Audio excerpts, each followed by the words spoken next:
तो हेलो दोस्तों, वेलकम हमारे यूट्यूब चैनल में। आपका ऑफिशियल मैथ सेंटर में आपका स्वागत है। और आज हम आपके लिए लेकर आए हैं क्लास 10th। हाँ दोस्तों, तो क्लास 10th का मैथ लेकर आए हैं आपके लिए। तो हम बात करें, आज चैप्टर लेकर आए हैं हम बेटा समांतर श्रेणी। कौन सा चैप्टर लेकर आए आज हम? समांतर श्रेणी। तो समांतर श्रेणी की बात करें अगर हम बेटा, तो पहली बात, ये बहुत ही एग्जाम पॉइंट ऑफ व्यू से बहुत ही इम्पोर्टेंट है। तो इससे बहुत अच्छे अच्छे क्वेश्चन हैं जो बच्चे लग जाते हैं, समझ में नहीं आता है। तो बेटा, जब तक आपके दांत मजबूत नहीं हैं तब तक कुछ भी खा लीजिए, दर्द तो होने वाला है। तो इसलिए पहले अपने दांतों को मजबूत करना होगा, ठीक है। यानी सूत्र रूपी, यानी सूत्र को पहले तैयार करना होगा, उसके बाद सवालों को लगाओ, ठीक है, तब अच्छे से समझ में आएगा। अगर हम बात करें बेटा समांतर श्रेणी की, व्हाट इज दिस समांतर श्रेणी, यानी अर्थमेटिक श्रेणी। इसे हम इंग्लिश में बोलें तो अर्थमेटिक प्रोग्रेशन बोल देते हैं। क्या बोल देते हैं? अर्थमेटिक प्रोग्रेशन, ठीक है। अगर अब समांतर श्रेणी होती क्या है, what is this arithmetic progression, ये होती क्या है? यानी देखो, समांतर श्रेणी, इसकी परिभाषा हमने उसी कायदे से लिख रखी है, बच्चे को कोई डाउट ना रह जाए, ठीक है। तो बेटा, चैनल को, वीडियो को देखने से पहले चैनल को सब्सक्राइब जरूर कर लो। क्यों? क्योंकि आने वाला अपडेट यानी आने वाली वीडियो आप जरूर देख सको मेरी, ठीक है। तो वीडियो को चैनल को सब्सक्राइब और वीडियो को लाइक जरूर कर दिया करो और कमेंट भी किया करो, ठीक है। तो क्या है कि समांतर श्रेणी, अर्थमेटिक प्रोग्रेशन, ऐसी श्रेणी, कैसी श्रेणी बेटा, कि ऐसी श्रेणी जिसमें क्रमागत पदों में अंतर समान हो। मतलब ऐसी श्रेणी जिसमें क्रमागत पदों में कैसा अंतर समान हो, उसे सार्वंतर श्रेणी कहते हैं। उसे समांतर श्रेणी कहते हैं। यानी ऐसी श्रेणी जिसमें क्रमागत पदों में अंतर समान होता है, उसे समांतर श्रेणी कहते हैं। जैसे देख लीजिए, उदाहरण की बात करें अगर हम, तो जैसे में उदाहरण भी हम देख सकते हैं। जैसे 2, 4, 6, 8, 10, 12, इसमें देखिए क्रमागत पद चल रहे हैं, यानी 2 का अंतर चल रहा है, ठीक है। क्रमागत यानी 2 है, 2, 4, 6, 8, 10, यानी कहने का मतलब हमें सीधा सीधा दिख रहा है, यहाँ पर 2 का अंतर चल रहा है, ठीक है। तो पहली बात एक चीज और समझिए यहाँ पे, ठीक है। पहले ये समझ लो आप, ठीक है। क्या समझना है आपको? पहले क्या है कि हमें ये मालूम होना चाहिए, ए हमारा क्या होता है। ए हमारा होता है प्रथम पद, ठीक है। ए हमारा प्रथम पद होता है और डी हमारी होती है सार्वंतर। क्या होती है? डी सार्वंतर, ठीक है। ए हमारा प्रथम पद और डी हमारी सार्वंतर होती है। ये बात आप समझ लीजिए अच्छे से, ठीक है। अब हमने इसी में वही चीज़ बताई है कि ए हमारा, इसमें इसको जो 2 है, 2 इसको हम पहले ए मान लेंगे, क्योंकि ए हमारा प्रथम पद है, पहला पद तो हमारा यही है ना, तो प्रथम पद को हम ए मान लेंगे, ठीक है। जब ए और सार्वंतर को डी मानेंगे हम, ठीक है। सार्वंतर क्या होती है? हमारी डी होती है, ठीक है। तो प्रथम पद हम ए मानेंगे और सार्वंतर डी को हम 4 मानेंगे। क्या समझे? तो प्रथम पद को हम 2 मानेंगे और सार्वंतर डी को हम क्या मानेंगे? इसको ए मानेंगे। वो सॉरी, सार्वंतर यानी मतलब प्रथम पद ए, इसको ए मानेंगे, इसको डी मानेंगे, इसको ए और इसको डी। तो यहाँ पर देखिएगा D1 की बात करें, अगर हम D1 की बात करें तो ए हमारा इसमें क्या है, इसमें हमारा ए तो हमारा 2 है और डी हमारा क्या है, यहाँ पर 4 है। तो हमने यहाँ पर क्या किया है कि D1 निकाला है, हमने D1 निकाला है। तो हमने सार्वंतर में से प्रथम पद घटा देते हैं, ठीक है। ये ध्यान से बात रखो। तो डी में से हम क्या घटा देंगे? ए घटा देंगे, ठीक है। डी हमारा 4 है और प्रथम पद हमारा 2 है, 4 में से 2 है तो 2 निकल आया ये हमारा, ठीक है। तो इसी प्रकार हमने पहले इसको लिया है, 4 में से 2 घटाए, 2 बचे, अंतर कैसा आया? समान, 2 आया। अब D2 लिया, D2 में क्या है? 6 में से हमने 4 घटाया, यानी दूसरी संख्या में से पहली संख्या घटाई जाती है, ठीक है। यानी सार्वंतर में से प्रथम पद यानी ए घटाया जाता है, ठीक है। तो इसमें 6 में से हमने 4 घटाया तो 2 बचा, ठीक है। और D3 लिया, D3 में से 8 में से हमने 6 घटाए तब भी 2 बचे। कहने का मतलब हमारा इसमें भी 2 बचा है, इसमें भी 2 बचा है, इसमें भी 2 बच रहा है। तो हमारा प्रथम पद ए है और सार्वंतर डी है, प्रथम पद ए है और सार्वंतर डी है, प्रथम पद ए और सार्वंतर डी है। यानी हमने इसको मान लिया है प्रथम पद ए और सार्वंतर को डी। तो हमारा पहला क्या है? ए D-2 तो B2, फिर D-2 तब B2, D-2 तब B2, ठीक है, सूत्र के अनुसार देखा जाए तो।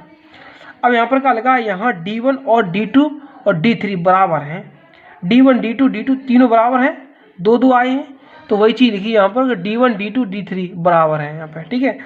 अब यहाँ पर ये समझो AP क्या होती है, AP श्रेणी, AP एक श्रेणी होती है, जैसे D1 है, D2 है, D3 है, dot dot dot dot infinity.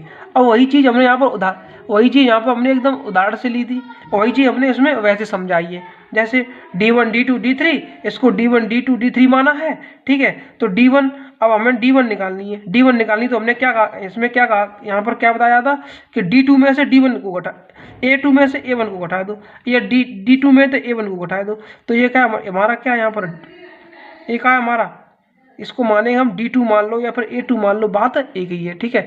तो यहाँ पर हमारा A2 है, A2 में से A1 घटाया तो जो बचेगा वही 2 आया, ठीक है। D2 में देखो, दूसरी लाइन में देखो, अब दूसरी में, ठीक है, D2 की बात करें तो A3 में से A2 घटाया तब भी 2 आया, ठीक है। अब D3 में क्या है, A4 में से A3 घटाया तब भी 2 आया, एक तरीका का सूत्र मान लो, एक तरीका का, ठीक है। तो ये होता है हमारा अर्थमेटिक श्रेणी।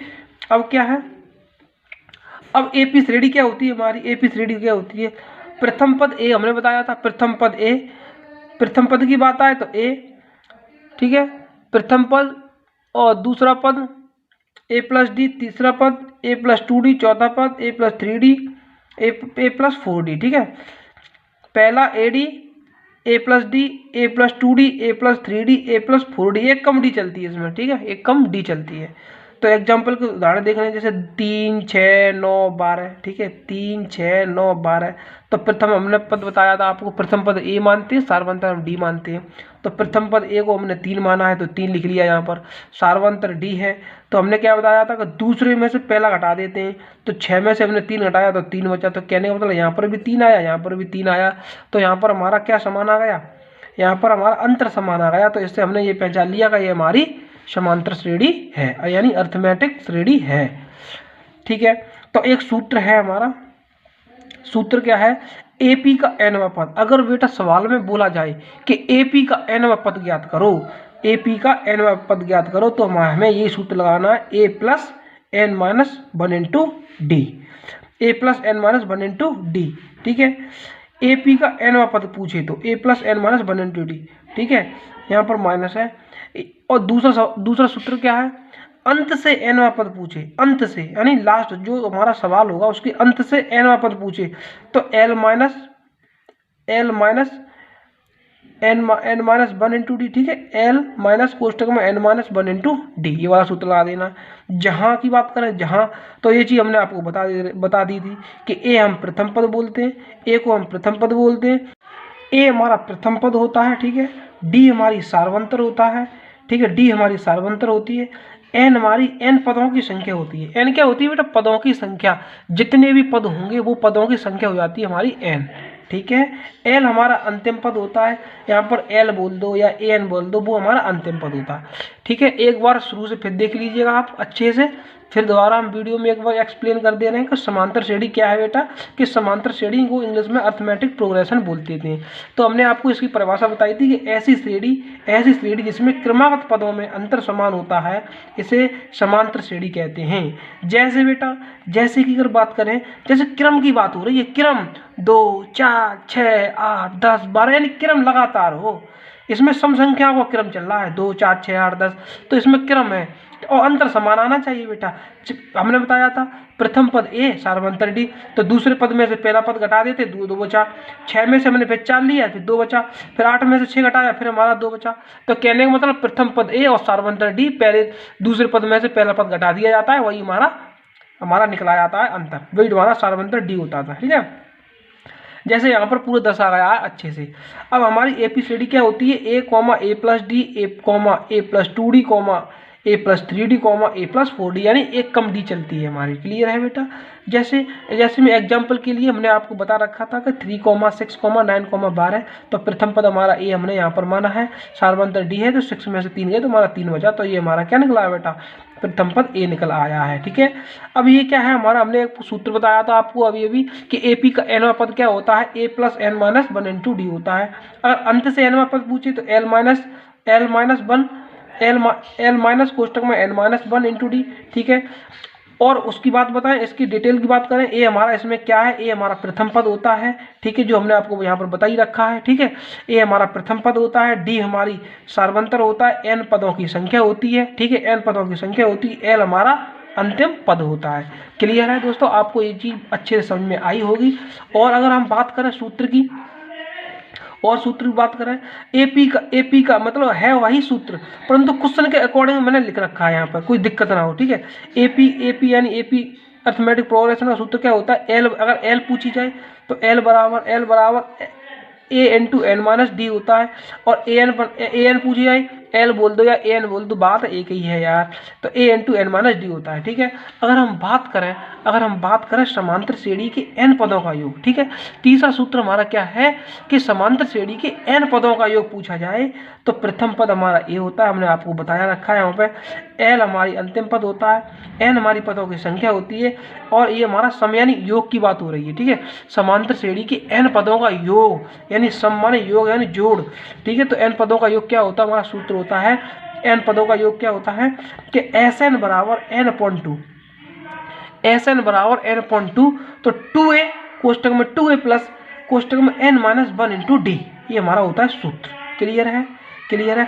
अगर n के पदों में है तो हमने n मान रखा है, p के पदों में है तो p मान लो, एस पी बराबर p upon two 2a plus कोष्टक में p माइनस 1 इंटू डी, बात वही है। यहाँ पर अगर n के पदों में रखा है तो n मान लिया हमने, p के पदों में दे रखा है तो p मान लिया, अगर d के पदों में दे रखा है तो हम d मान लेते, बात वही है, सूत्र वही है, ठीक है। सूत्रों को याद रखो अच्छे से। अब चौथा सूत्र क्या कह रहा है बेटा हमारा, चौथा सूत्र कह रहा है कि जब AP का प्रथम पद a तथा अंतिम पद l दिया हो, ठीक है, यानी प्रथम पद और अंतिम पद दिया हो, मतलब प्रथम पद और सार्वंत्र दिया हो, प्रथम पद और लास्ट में अंतिम पद पूछा हो, यानी एल या ए एन दिया पूछा हुआ मैं, ठीक है। तो एपी का एन पदों का योग होता है, एपी का इसमें पूछा था समांतर श्रेणी की एन पदों का योग ज्ञात करने के लिए ये वाला सूत्र लगाते हैं। क्लियर, ये वाला लगा दो आप चाहे ये लगा दो, बात एक ही है, क्योंकि यहाँ पर भी वही चीज है, यहाँ पर वो मान रखा है, यहाँ पर ए एन है, वही चीज है, ठीक है। एस एन बराबर क्या होता है, एन पॉइंट टू कोष्टक में ए प्लस एल, ये क्या है, एपी का प्रथम पद और अंतिम पद, प्रथम पद और अंतिम पद दिया है बेटा, तो हमें क्या निकालना है, ए एन निकालना है, ए एन यानी प्रथम पद और अंतिम पद दिया हो सवाल में तो हमें एल या फिर ए एन निकालना है, एल कह दो या फिर ए एन कह दो, बात एक ही है।